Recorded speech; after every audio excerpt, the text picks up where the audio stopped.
Amigos de Epicentro, bienvenidos a un nuevo programa de Hora de Leer. Hoy con una buena, gran escritora peruana, cusqueña, que presenta una novela que tengo que decir que me encantó, que es Karina Pacheco Medrano. Quienes leen literatura peruana saben de quién estoy hablando y presenta esta novela, El Año del Viento. Karina, gracias por estar aquí hoy en Epicentro en Hora de Leer. Muchas gracias a ti, Clara Elvira. Siempre es un gusto hablar de libros contigo y es una delicia poder ver el libro en tus manos y que hayas hecho una buena lectura de la novela. Sí, realmente lo consumí, diría, rápidamente, porque es un libro que cuenta una historia muy dolorosa, que maneja muy bien el misterio, pero empecemos por el principio. Esta es la historia de una mujer que está en España y que en España se encuentra, tiene un encuentro casual con alguien que parece ser una prima suya, que ella conoció, con quien tuvo mucho contacto en la infancia, pero que ha desaparecido. Y ahí nos metemos en una historia dolorosa de la guerra, del conflicto, de la violencia, de todo lo que ocurrió en el Cusco, en toda la zona afectada por la presencia de Sendero Luminoso en el Perú en los años 80. Y quiero empezar preguntándote, Karina, ¿esta es una historia real? Bebe de la realidad, pero es una ficción totalmente, digamos, inventada, la trama, los personajes, pero bebe mucho de esa realidad tan dolorosa que se vivió hace 40 años. Entonces, sobre todo me interesaba enfocar una parte que ha sido poco tocada, que son los años inmediatamente previos a la irrupción de Sendero Luminoso y los primeros años, ¿no? Y cómo se desata luego toda esa violencia. Ese primer momento donde nadie entiende nada, me parecía tremendo y era un tiempo de cataclismo. Y entonces, y la narradora, yo tenía planificado escribir la novela desde el año 2020, ya tenía empezada la novela desde el 2019 y la idea era prolongarla a lo largo de 2020 haciendo esas retrospectivas entre presente y pasado. Pero claro, en medio de esto irrumpe la pandemia, sí, y la pandemia se cuela en esos momentos del presente que van regresando al pasado, ¿no? Sí, porque hay una cosa muy interesante, me estoy saltando mucho, pero quiero hablarte de la técnica, porque lo que hay es unas idas y vueltas al pasado. Manejar esos tiempos en la narrativa para el lector a veces es desafiante, pero por supuesto para el escritor muchísimo más. ¿Cuesta trabajo escribir yendo y viniendo en el tiempo a lo largo de la línea temporal?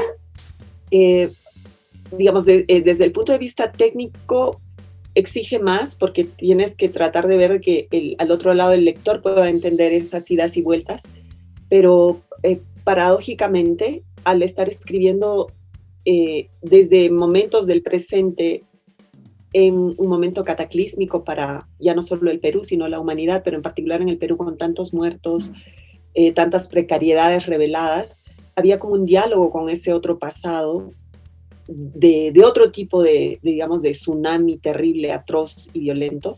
Entonces, ese diálogo creo que de algún modo ha enriquecido la novela y la perspectiva de lo que es ver el mundo puesto de cabeza. Uh-huh. El Año del Viento es la historia de muchos dolores, ¿no? Todos juntados, el dolor de los silencios, de los hechos silenciados, el dolor de la ausencia de las personas y el dolor de las equivocaciones. Y quiero hablarte concretamente, pues, de la protagonista, de la otra protagonista, no la que busca, sino la desaparecida, que es una chica inteligente, audaz, rebelde, con muchas ganas de comerse el mundo, inteligente, ingeniera, que termina consumida por las fauces de Sendero Luminoso. Y eso es lo interesante, ver cuántas vidas se sacrificaron, no solo los que murieron en la guerra, sino los que se metieron a la guerra y desperdiciaron todo su futuro. Sí, a mí me parecía que era importante pensar en toda, digamos, prácticamente, si no toda una generación, un pedazo enorme de unas generaciones perdidas y tratar de reconstruir, no enfocando al monstruo, porque normalmente se enfoca a los senderistas como monstruos y así no logramos entender nada. Entonces me parecía importante trabajar en un personaje como este, porque si no nos quedamos con historias demasiado simples, ¿no? Demasiado maniqueas de blancos y negros, y creo que la literatura y la vida misma nos exige mirar los claroscuros y la diversidad de matices que hay en una historia.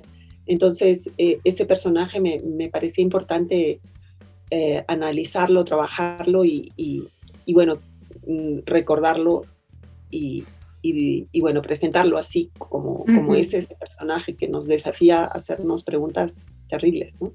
Sí, bueno, Nina, que es quien busca a Bárbara, de quien estás hablando, empieza a reconocer, a reconstruir la historia de Bárbara y a replantearse el cariño que ha tenido, ¿no? Es muy triste reconocer en alguien a quien uno ha querido que tiene ese oscuro, eso, tú hablas de claroscuros, que tiene esas sombras en su historia. Es un personaje muy bien logrado, cuesta construir un personaje que empieza a descubrir en otro cosas que no le gustan. Sí, porque creo que eso es lo que nos pasa en la vida misma, cuando tenemos a gente muy querida que luego uno va descubriendo o gente muy admirada y luego vamos descubriendo que pueden haber tenido facetas o a veces pueden haber terminado su vida entera sumergidas en cosas terriblemente sombrías y dolorosas o en tragedias. Entonces siempre enfrentarse a nuestras propias sombras personales es duro, no queremos hacerlo, ni tampoco queremos ver lo terrible en la gente que hemos amado, ¿no? Entonces, ha sido un poco desafiante porque en momentos quería tender digamos, a acentuar las partes monstruosas, pero en otras partes tendría a querer acentuar ese recuerdo de amor inocente, de infancia, ¿no? de admiración. Y entonces había que ver cómo se nutría. Siempre ayuda. Yo cuando escribo un primer borrador completo, ya terminado, lo doy a leer a 2 o 3 amigos o amigas que son sobre todo buenos lectores. Más que críticos literarios, busco buenos lectores para que me digan si el personaje ven una realidad o si están viendo algo que está hasta cierto punto caricaturizado o demasiado tieso, ¿no? Entonces, sí. Felizmente recibí palabras positivas y también alguno que otro consejo para perfilar alguna parte que estaba salida de pronto demasiado estática, ¿no?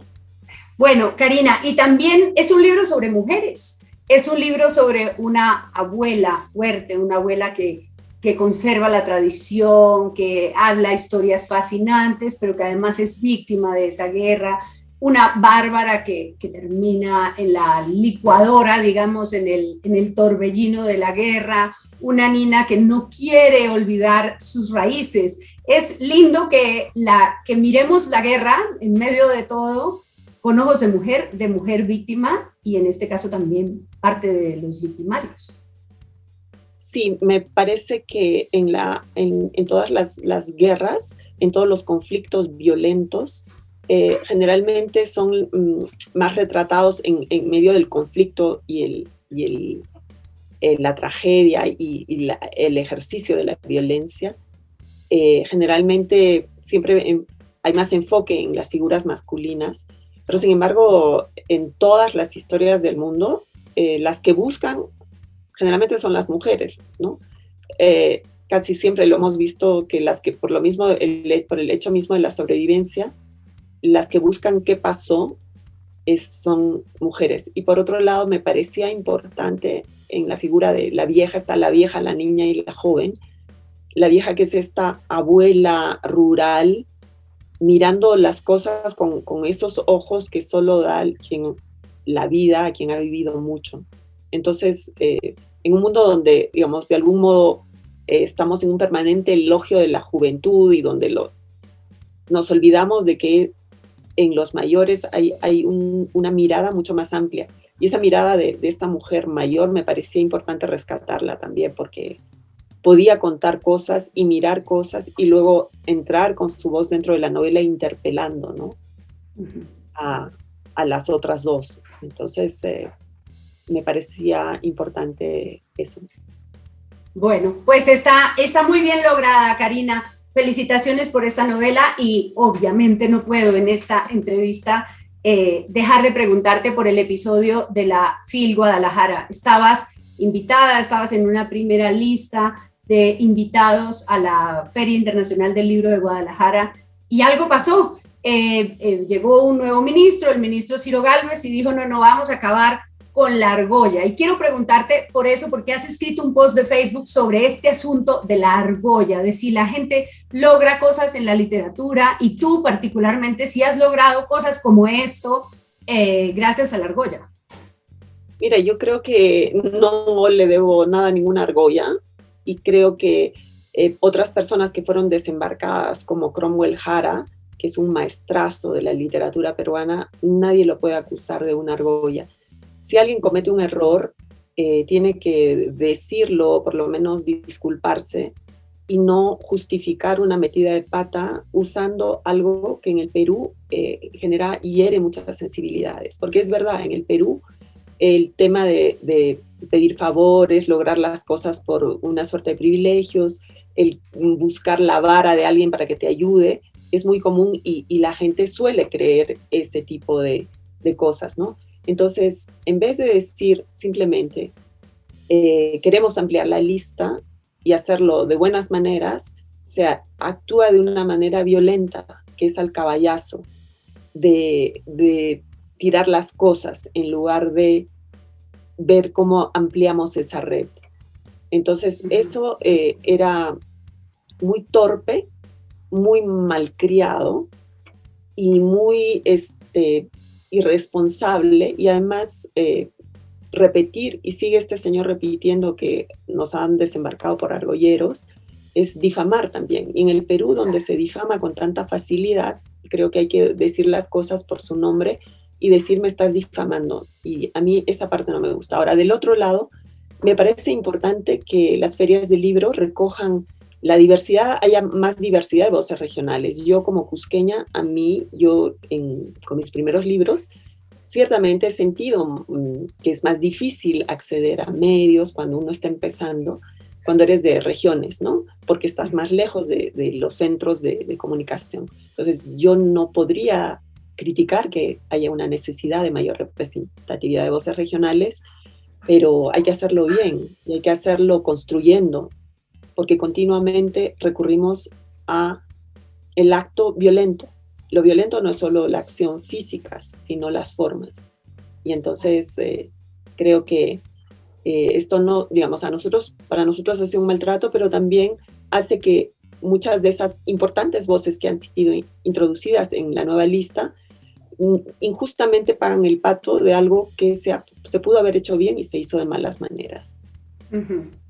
Pues bueno, qué episodio tan bochornoso. Ojalá esto con la nueva gestión del Ministerio de Cultura mejore. Ojalá, claro, que haya más voces en la literatura, más voces de provincia. Karina Pacheco es una autora cusqueña, pero es una autora internacional, digamos, con una voz mucho más universal, y sus novelas me encantan. Así que gracias Karina por estar aquí en Hora de Leer y en Epicentro.